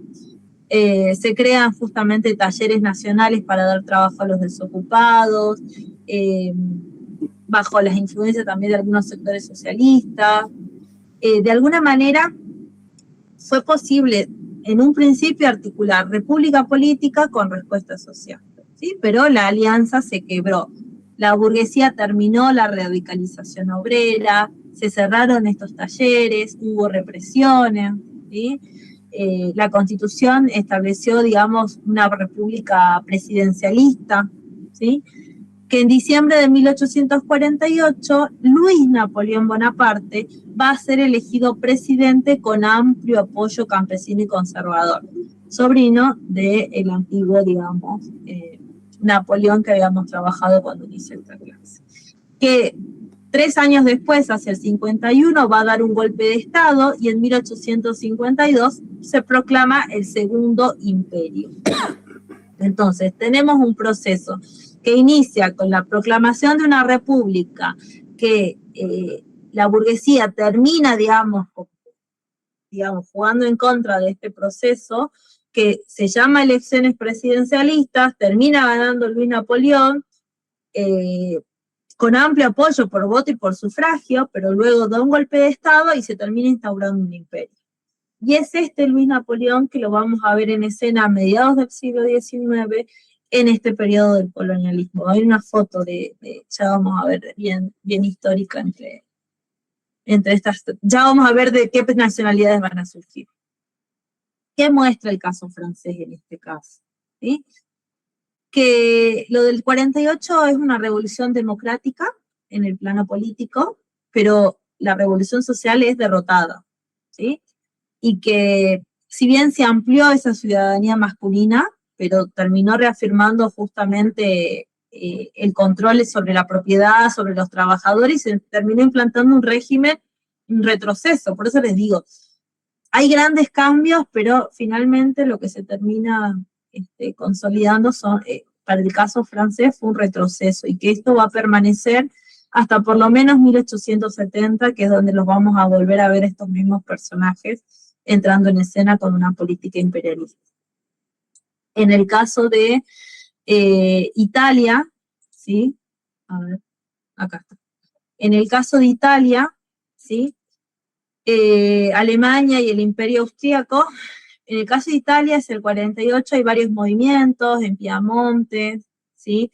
Se van en Lombardía, en Nápoles, van a ver como revoluciones, se sancionan constituciones, en Roma justamente se va a proclamar una república romana un año después, pero estos intentos van a ser derrotados justamente por la intervención producto de ese Congreso de Viena. Interviene Austria o interviene Francia para dejar un resultado que justamente ese reino de Cerdeña y Piamonte se unifica y conserva una monarquía constitucional, ¿sí? Que a partir de ese reino, Cerdeña y Piamonte, es donde se va a impulsar esa unificación italiana, ¿sí? En el caso de Alemania, digamos, si hay que ver, digamos, cuál es el resultado de los sucesos del 48, es que más allá de que esas ideas de las repúblicas van a ser opacadas, queda consolidado un reino que luego va a servir justamente para impulsar esa unidad. En el caso de Alemania, recuerden, estaban todos los principados alemanes que formaron la Confederación Germánica en su momento. El Parlamento de Frankfurt va a reunir los representantes de esos estados alemanes, se discute la idea de una constitución nacional, se enfrentan dos proyectos, por un lado la Gran Alemania, que incluía gran parte de Austria, y la otra, la pequeña Alemania, que iba a estar, o sea, que se planteaba organizarse en torno a Prusia. Entonces tienen que tener, Alemania tenía como dos ejes, o se organizaba en torno a Austria o se organizaba en torno a Prusia. En este caso, Prusia se le ofrece la corona al rey de Prusia, quien la va a rechazar, ¿sí? Porque no, o sea, provenía de una asamblea liberal y no de los príncipes. Entonces, este movimiento va a fracasar y políticamente va a mantener luego la vía de justamente de la posible unidad nacional, que luego es lo que finalmente se va a terminar dando años después en esta transición hasta el 70, cuando yo empiece el próximo teórico, vamos a ver que ya está unificado, ¿sí? Pero justamente en este periodo, en esta revolución, es donde dejan sentadas las bases. Y por último, este imperio austríaco, la revolución justamente estalla en Viena, en Bohemia, en Hungría. La protagonista van a ser estudiantes, obreros, sectores de la guardia. Pero ¿qué permitió principalmente la revolución? La supresión de cargas feudales en varias regiones. Recuerden, estamos hablando de Europa del Este ya, o sea, muy próxima a Europa del Este, donde seguían perviviendo situaciones de servidumbre, ¿sí?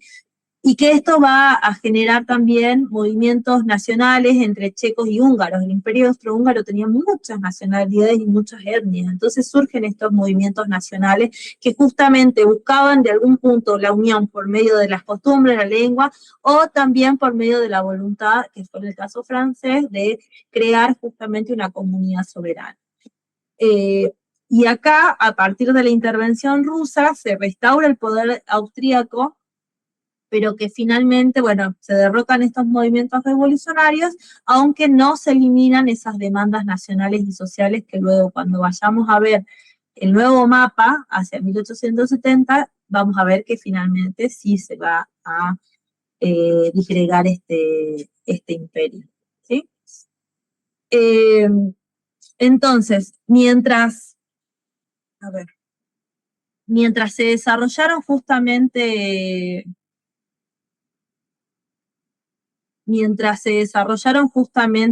estas ideas, ¿sí? Estos procesos, perdón, el liberalismo sí se estaba consolidando en ese lenguaje político y económico. No nació de manera espontánea en ese siglo XIX, hundió sus raíces en la Ilustración, en el constitucionalismo inglés, en aquellas ideas de Montesquieu, en Voltaire, en la Asamblea Nacional Constituyente y en la francesa de 1791. Para los liberales de este periodo, la libertad era el bien supremo. La libertad debía desarrollarse en el marco moderado, en una monarquía constitucional, donde haya derechos individuales, representación parlamentaria y sufragio censitario. No estamos hablando del sufragio universal, ¿no? La democracia, en este caso, entendida como lo radical o como lo jacobino que vimos en la Revolución Francesa, era visto como una tiranía. El bonapartismo fue la concentración personal del poder, o sea, ellos estaban en contra de eso. Entonces, acá hay como también como una contradicción del mismo liberalismo. Criticaba ese despotismo del rey, pero también temía el poder político a las mayorías. Defendía la libertad de los individuos, ¿sí? Pero también organizaba la participación en función también de la propiedad, de la riqueza, ¿sí? Promovía igualdad ante la ley, pero aceptaba desigualdades económicas y sociales. Entonces, por eso, en la primera mitad de este siglo XIX tenemos que leerlo como un laboratorio de la modernidad política. Vamos a ver que acá sí podemos hablar justamente de esa modernidad que está en auge. Lo que a mí me queda que ustedes vean en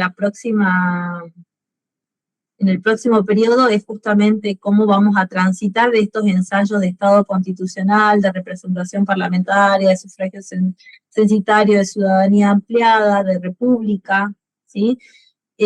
Hacia otro proceso que justamente va a poner fin a esta modernidad, donde ya vamos a ver que hay una clase obrera mucho más plantada. Vamos a ver que estos reinos sí van a encontrar un límite desde lo político, y ahí es donde vamos a darle la apertura a este mundo contemporáneo, donde sobre todo lo van a marcar el exceso de enfrentamientos que van a llevar, o estas ideas nacionalistas que incluso también muchos dicen que tienen, es como el génesis de lo que va a ser el racismo, porque plantean como ciertas ideas de supremacía o de naciones, nosotros, no los de afuera, y que, bueno, llevan a las peores catástrofes también de lo que va a ser ese siglo XX, y que lo vamos a ver sobre todo con la Segunda Guerra Mundial.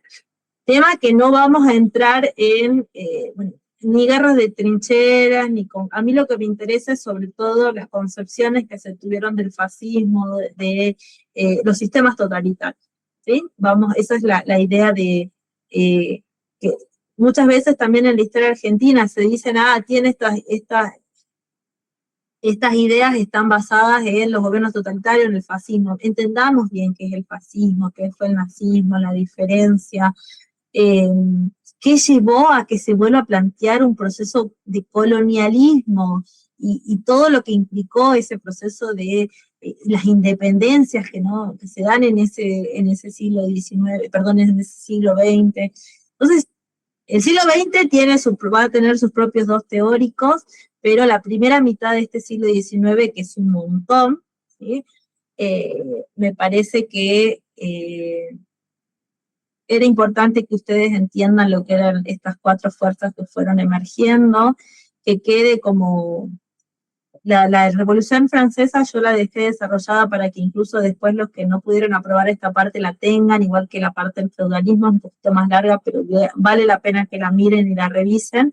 Después la pueden tener para cuando sigan usando sus otras materias, pero digamos, este gran y complejo siglo XIX, que no solamente es para Europa, sino también, si ustedes después lo ven, para la historia argentina, implica todo un proceso de reorganización, donde surgen un montón de ideas, donde, digamos, políticamente se entrecruzan, hay tensiones, pero ya dejamos de lado lo que habíamos hablado, yo les había machucado tanto con la aristocracia, con la nobleza, porque acá vemos cómo transitan y cómo negocian, y vamos a ver otras formas de organización política, ¿sí? No sé, ¿tienen preguntas, tienen consultas? ¿Sabían de estos temas? Esto también es re interesante para su disciplina. Me imagino que si quieren hacer algún aporte.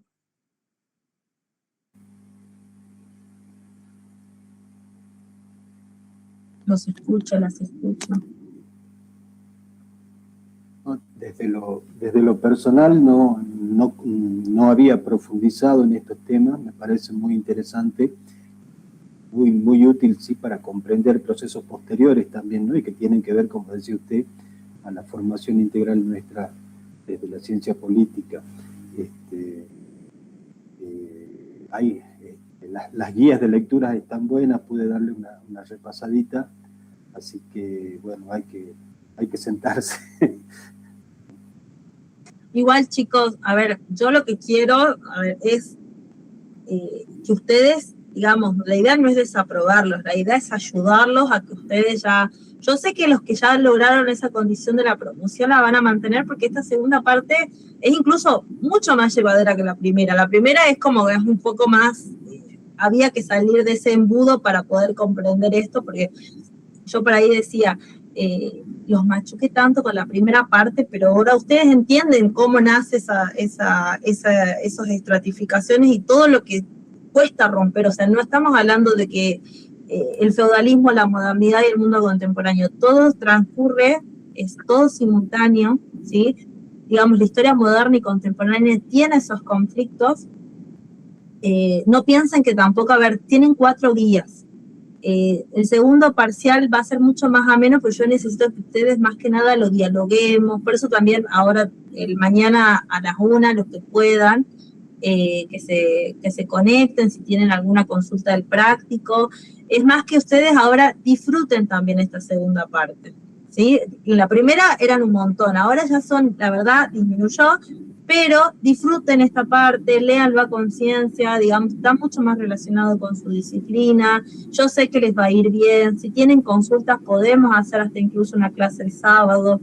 La idea es justamente acompañarlos para que terminemos este cursado en la segunda semana de julio, pero que también se vayan aprendiendo y siendo como un poco más curiosos, Para eso justamente exíjanse y exíjanme que yo también les siga como compartiendo. Yo tengo que hacer, esto tuve que condensarlo, ¿sí? Porque digamos, es un montón, pero en las guías tienen cosas puntuales, pero yo les quise dar como el escenario para que luego aprovechen los teóricos y los tengan, y les sirva para la posterioridad de sus materias y digan, este tema está relacionado en este periodo histórico, digamos, a grandes, de manera macro, se puedan ubicar en tiempo y espacio.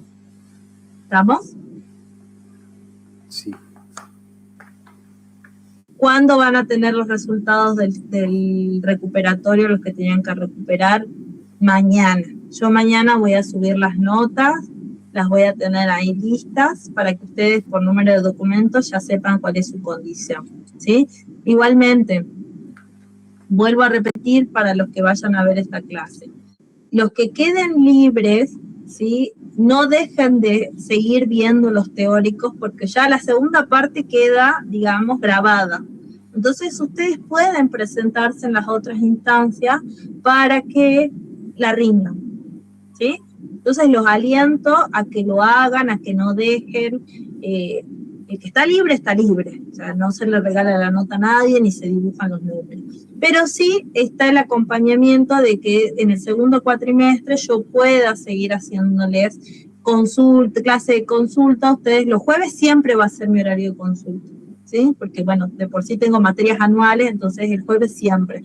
Entonces no se pierdan, no dejen justamente de participar, de conectarse, y ya tienen incluso las preguntas que van a hacer tanto de el modelito del primer parcial, yo lo dejé en el aula, y ustedes ya tienen las preguntas que el segundo parcial salen de los prácticos.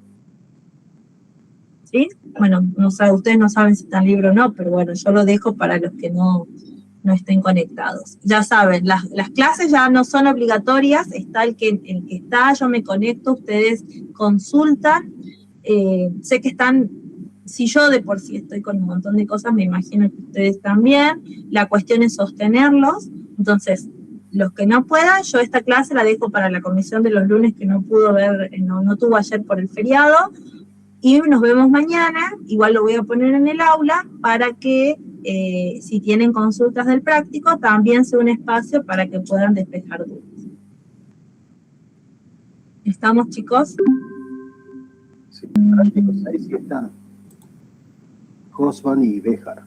Exactamente. Tenés el de Béjar ese texto es re ameno. Por ahí un poquito Hoffman te la puede complicar, pero a Hoffman lo lees 2 veces y en cada uno exactamente, estoy viendo acá. En cada una de las preguntas yo puse antes los autores, ¿sí? Entonces, este tema justamente es para que ustedes adelanten la lectura, ¿sí? Y yo lo voy a subir voy a grabar también la del imperialismo, porque ahora con esta explicación ustedes ya se van a adelantar a lo que va a venir. Entonces como que ya van a estar como, me van a ir cerrando las ideas en el próximo tema. ¿Estamos? ¿El Power que presentó, profe, lo tiene compartido? Ahora subo todo. Yo subo ahora, la que acabo de grabar va a tardar, la otra ya son 2 fragmentos porque la corté. Esa la subo ahora. Yo voy a poner videos, igual ahora lo pongo un mensajito en el aula virtual. Segunda parte voy a poner de la materia. Tarda, porque chicos son casi 2 horas y recién a la noche me va a tirar el video y yo lo subo al aula virtual y yo los voy a enumerar, 1, 2, 3 y ustedes ahí van a ir viendo incluso por título. ¿Estamos? Y otra consulta mañana, la clase de consulta desde las 13, ¿hasta qué hora? Hasta las 15. Igual, si yo no tengo gente conectada, quizás avance en grabarles la parte del imperialismo y ya voy me sirve para ir adelantando y que ustedes lo vayan teniendo. ¿Sí?